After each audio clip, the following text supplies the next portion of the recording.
I know there's no flag behind me. I will be putting the flag back up. Like I said, this channel is growing. I have a ton of ideas. I might do something different behind me. It's gonna be better.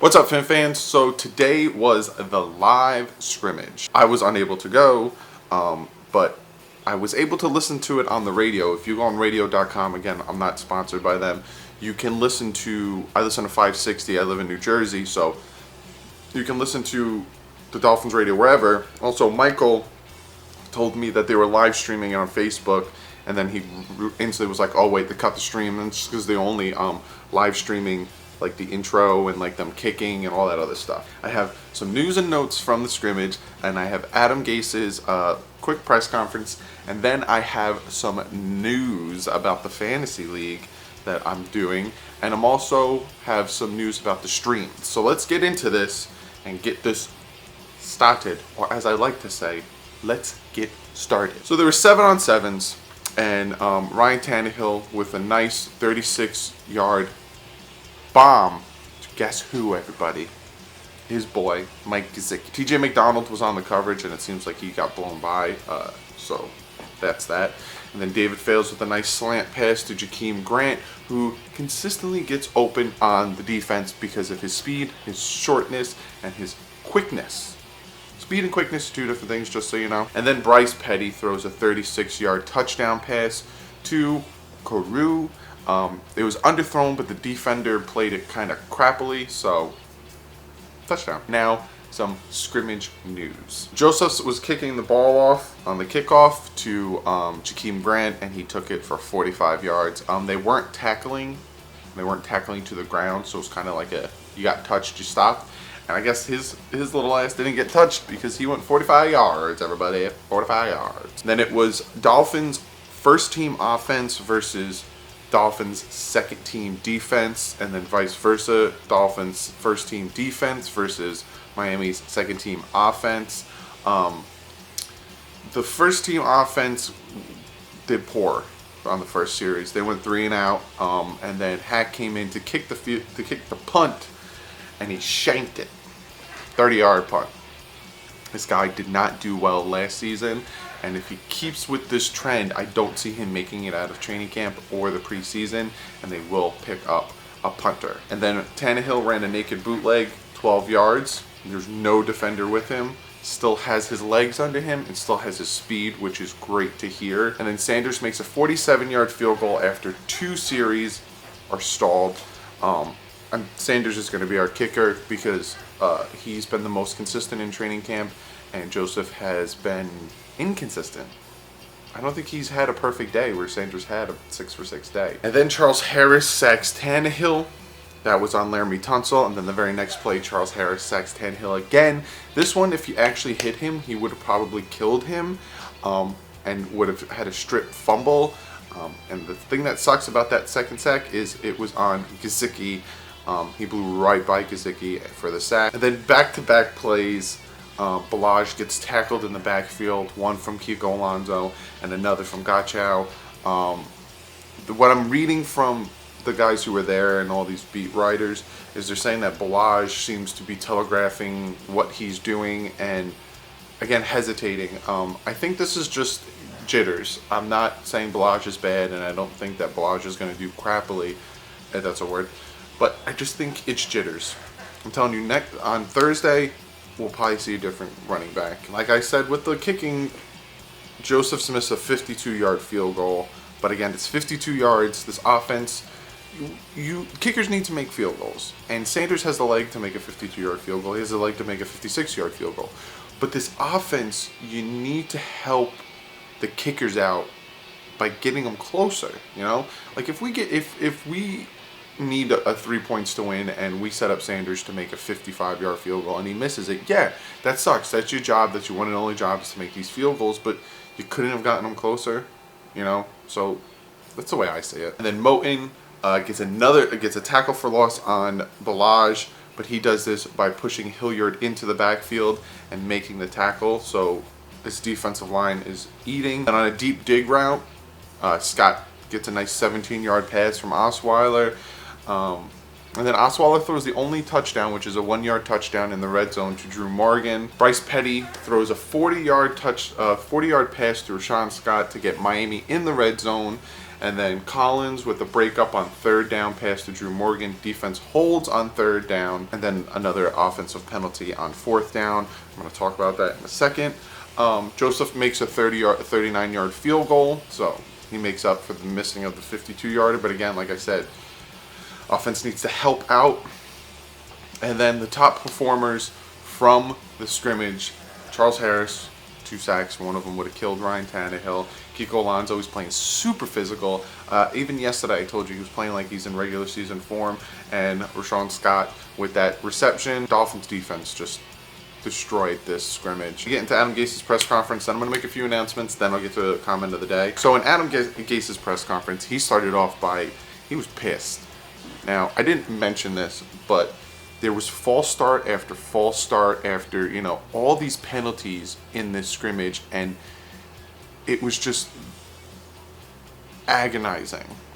So Adam Gase said that the offense has to do better on these pre-snap penalties because that will kill a drive. He says that the cadence, you know, the huts and all of that stuff is for the offense to thrive and to mess up the defense. It's for the offense. And that's what's getting him with the pre-snap penalties. It's driving him nuts. And he says he has the offense run gassers every time they mess up or every time they have a pre-snap penalty. And he looked at the reporters and says, does it look like it's working? Because they're still messing up. So he needs to think of something, or he needs to start doing something, because this is going to, again, look at that Bucs and Raiders game, guys. That was just a messy penalty-filled game that cost us that game. He said when the D line looks fresh, it's dangerous. And that's why they have that hockey rotation with the D line, because they want to keep them fresh all the time. He also noticed that Rob Ryan was there today. He was there in training camp yesterday in gear, and he's like, he's just visiting. He's not going to be on the staff. Don't worry. Well, I'm saying don't worry. Gase didn't say don't worry, but don't worry. He's not offering him a position or anything. The staff is already filled. So, and then he said that Brock Osweiler has been around the O. He knows this offense, and he moves the ball well. So, I don't know. I see David Fales being the number 2 backup quarterback. All right, so just a few notes, few updates on 2 things. So I will be streaming Thursday, the 9th, the Bucs game. Again, the game won't be shown. You might not even hear it. I'll have the volume on so I can hear it. But we're going to hang out, essentially. I'll put the link again in the description of where you can go to access the NFL streaming. Somebody, iRaw, was saying that Thursday's game is blocked. What he said if you look at the website, it says Miami, Cincinnati, Cleveland, Jacksonville, and Tampaville won't be available live due to broadcast restrictions. That's if you live in those areas. So essentially, I live right by New York City. I live in North Jersey. And when I went on, because I got scared. I was like, crap, I want to be able to watch this, and I want to be able to stream and, you know, have fun with you guys. And it just said for me, it's the Jets and the Giants are blacked out, and everything that is on Thursday Night Football and the NFL Network, everything that's broadcast live is blocked out. So you don't got to worry about the Dolphins preseason games being blacked out, because none of them are being televised. So yeah, the 9th, Thursday, I will be live streaming. I'm going to come on probably about 15-20 minutes before the game starts just to hang out with you guys. I'll have the Dolphins radio on just so we can hear it, chat about like what they're talking about, who's going to start and stuff. It's going to be super fun. So again, Thursday the 9th, the game starts at 7 o'clock. I will come on at 6:30. I will start live streaming at 6:30 on Thursday the 9th, and we'll watch the game together. Should be a ton of fun. Now the fantasy. The live stream for the fantasy where you guys pick my team for the Ring League. I have 3 days in mind. They might change depending on if I can get those days with the when the NFL Network and the NFL.com can draft. So I'm thinking the 27th, the 28th, or the 30th when the Dolphins play the Falcons. We could do a double with the 30th where we can live stream the mock draft, and my fantasy draft, and I can also have the game on. So we could do another 2 for 2. I'm gonna put it on Twitter. I'm gonna put a poll on Twitter. Also comment below. Let me know, what do you guys like, the 27th, the 28th, or the 30th, for you guys to pick my fantasy team. Now, for me to make a fantasy league, it would have to be first come, first serve, and it would have to be you guys sending me your email addresses and me putting the first 10 to 12 in.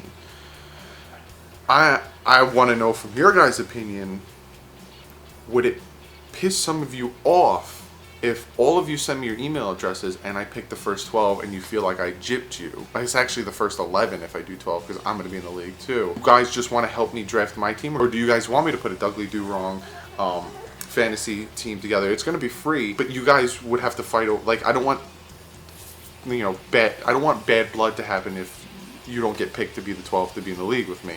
So let me know below what day is good for you guys to live stream. Again, the 27th, the 28th, or the 30th. That might change depending on the availability of the draft day.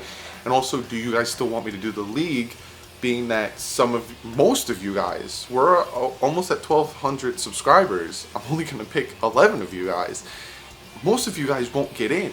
Now, would that piss you guys off, and do you guys still want me to do that? So let me know below. Now let's get to your guys' comment or question of the day. And this one comes from Angel. And he asks me, comment of the day: if Tannehill goes down, do you believe David Fales can carry our team? Man, I don't want to think about it. Really don't want to think about it.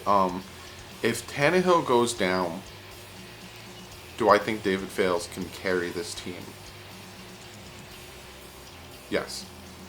And I say yes because of this. I mentioned this yesterday, and I'm going to stick to it, and I'm going to reiterate it. If the defensive line can be top 5, and the offensive line can be top 5, even top 10 for both, I see the Dolphins winning 9 to 11 games, maybe more. David Fales showed a lot of promise in that last game against Buffalo. He took them right down the field and almost scored that touchdown. So with another year under Gase, and with Gase tootling him, and a lot of what I'm hearing from training camp and OTAs and stuff, I do think that we can win with David Fales. How much we can win is a horse of a different color, because I think David Fales would be another scenario where you need to have the pieces around him, because he's never done it before, done 16 games or however. Again, I don't want to think about it, but yeah, I do feel that David Fales could win us some games as the starting quarterback. But that's the video, guys. Hit the like button. In 5 days, the Dolphins are going to be playing the Buccaneers. In 5 days, we get to watch, finally, some football, some Miami Dolphin football. I'm going to try to put some videos in this video of the scrimmage, but I don't know if I'm going to be able to get any, because I'm pretty sure they didn't televise it, or they didn't do Instagram or Snapchat or Twitter videos, but I will try my best to get some videos in this. Subscribe if you aren't already. This channel is taking off. I really appreciate all you guys helping me with that. I got a lot of things planned. Follow me on Twitter. So if you follow me on Twitter, I can put up a poll.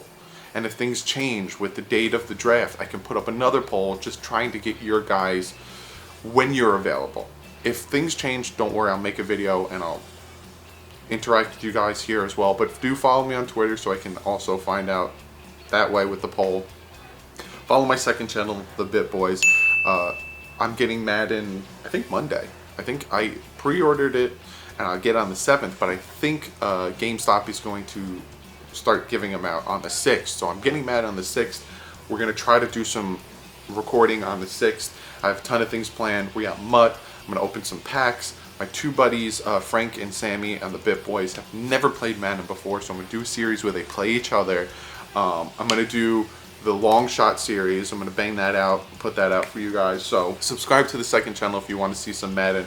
We just started playing Mario Tennis, so that's out if you give a crap about that. But yeah, other than that, share the channel, get it out there. We're going to be talking about a ton of football. I do apologize that I didn't talk about the Ravens-Bears preseason game that much. I just essentially said the score in the beginning. I didn't watch most of it. I was kind of out doing some things. I will make a full video talking about the Dolphins game though. But I will see you guys Monday. So the Dolphins training camp is Monday the 6th, Tuesday the 7th, and then Monday the 13th, Tuesday the 14th, and then that's it. Then training camp is done because they have all the preseason games. So I will see you guys on Monday, making another training camp video for you guys. But like usual, hope you guys have a great weekend. Fins up. Fans, I got the backdrop again. You guys liked it so much, even though it's a big pain in my ass. Let's set it up.